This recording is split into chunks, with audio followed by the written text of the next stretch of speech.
I'm going to show you how to play some guitar. This is day one of how to play guitar.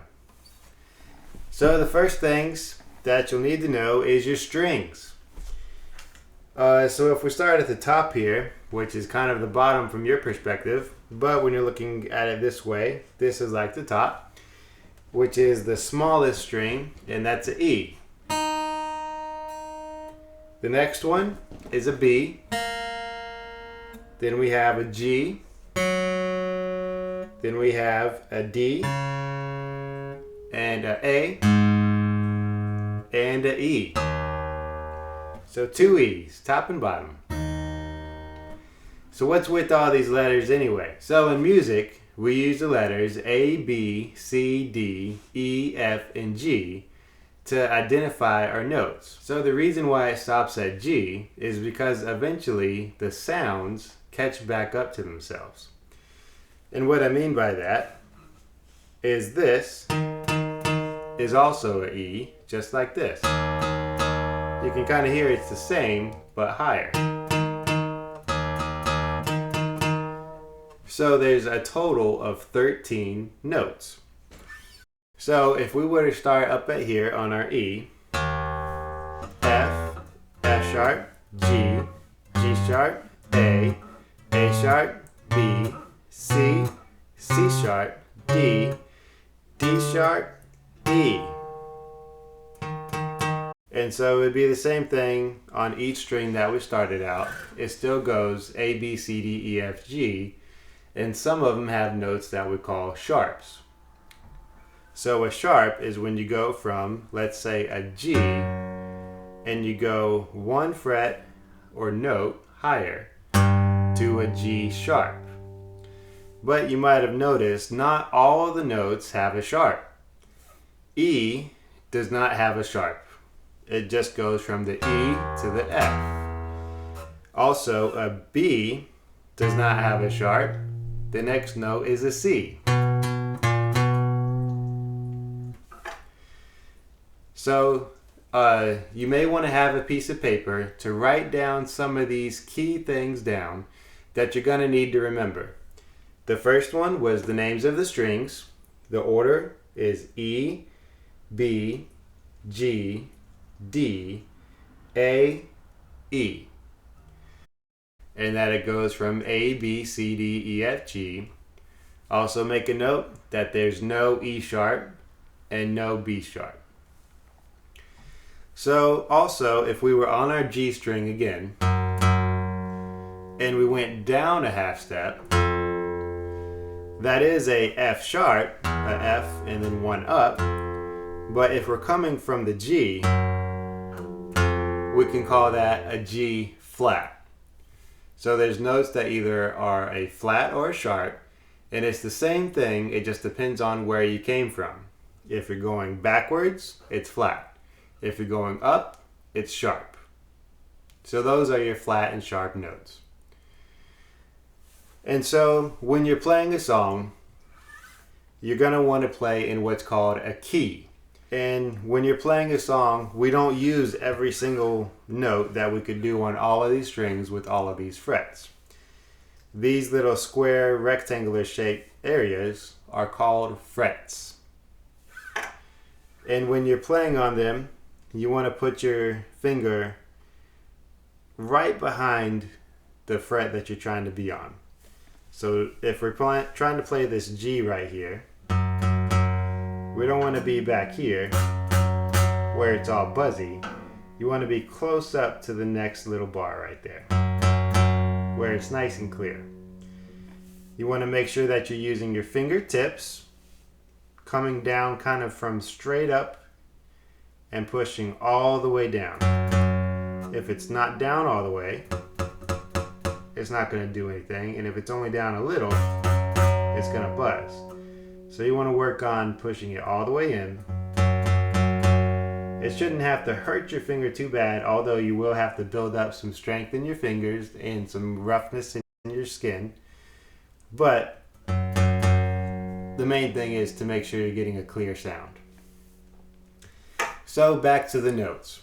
If we're playing a song, we want to be in what's called a key.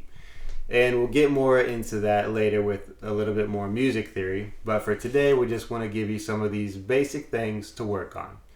One important thing with guitar and music in general is that there's a lot to know and to understand.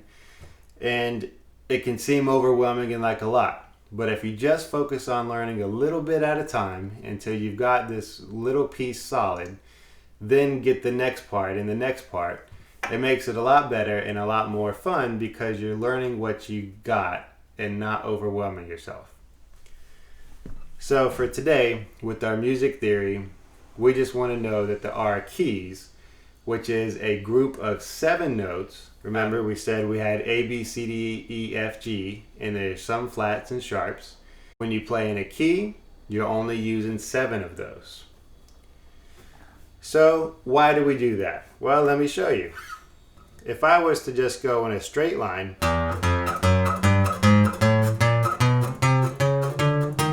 it sounds kind of interesting, right?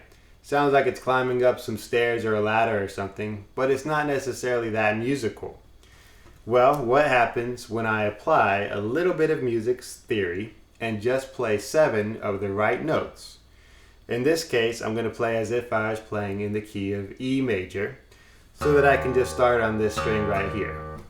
So here's the key of E major.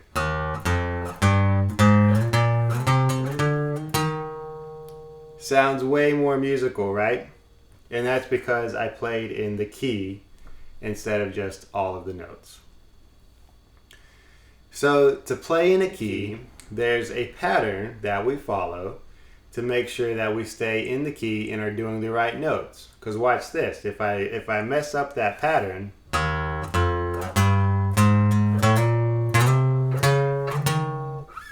a few of those notes sounded off, right? And if it was with other musicians playing a song in a key and you went out of that key, it would be extremely noticeable. So the pattern of how we know what to stay in a key is, and this is another good thing to write down, is called whole step, half step, whole step, whole step, whole step, half step. So an easy way to write it on paper would be WWH, WWWH.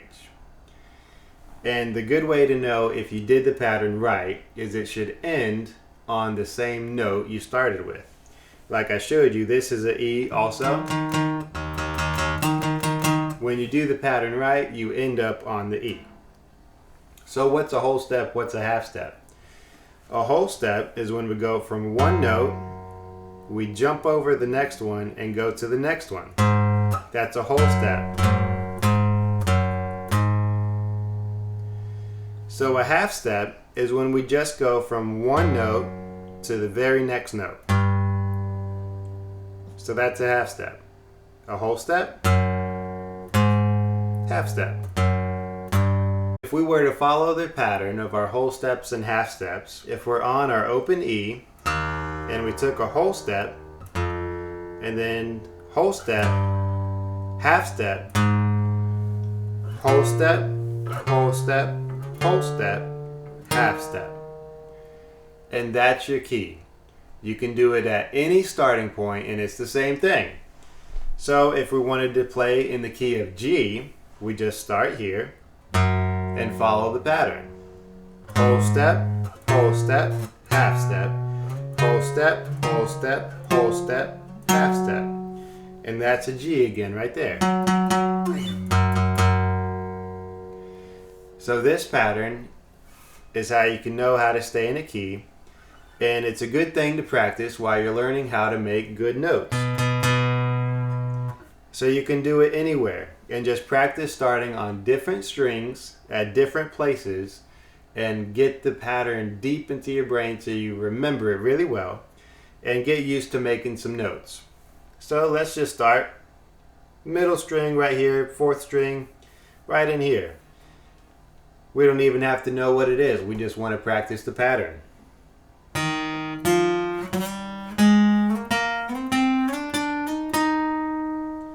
And if we want to know what it is, okay, we're on this string, which was the D string. And so if we did a whole step from D, would be a E. So we were playing an E again. Another important thing to know is which notes have the sharps and the flats. We'll go over that some more in some later videos, but for now just remember there's no E sharp, which also means there's no F flat, and there's no B sharp, which also means there's no C flat. And we'll work on this more later. For now, just focus on whole step, half step, whole step, whole step, whole step, half step. Try it on different strings, starting at different places, and get good at making your notes. Remember, with your fingertips coming from up, you want to kind of push your wrist out a little bit so that it helps your fingers come straight down onto it. You don't want to be flat like this, because soon you'll be working on learning chords, and you're going to be able to have to push one string without messing up the next string. And if you're just flat, when you try to hit the next string underneath it, it's dead. So you got to be able to hit one string and have the string below it clear. And you can do that by keeping your wrist forward and your fingers coming straight down on it.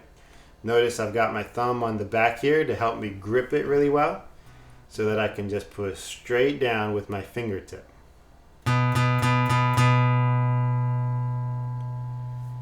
As you're working on your whole step, half step, you can try just using one finger.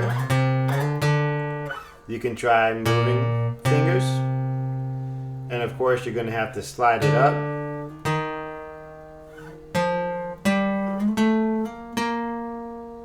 But try a variation of it. Try just one finger. Try using multiple. Even your pinky. And build some strength working on your notes while you're practicing the pattern. I'll also show you later how to do the pattern. Instead of horizontally, we'll show you how to do it vertically as well. That'll be another video, which you can see on my channel, so don't forget to subscribe and like this video. And remember just to work on your whole step and whole steps and half steps for now. Great job, you got this, and you can do it. Always remember to tune. I have a tuner that connects to the end of my guitar here. You can also get some good tuning apps that work pretty well on your device. I tune every day before I play, because you want to train your ear what the notes are supposed to be sounding like, instead of playing out of tuning, having everything sounding all weird. So that's all for today. Be blessed.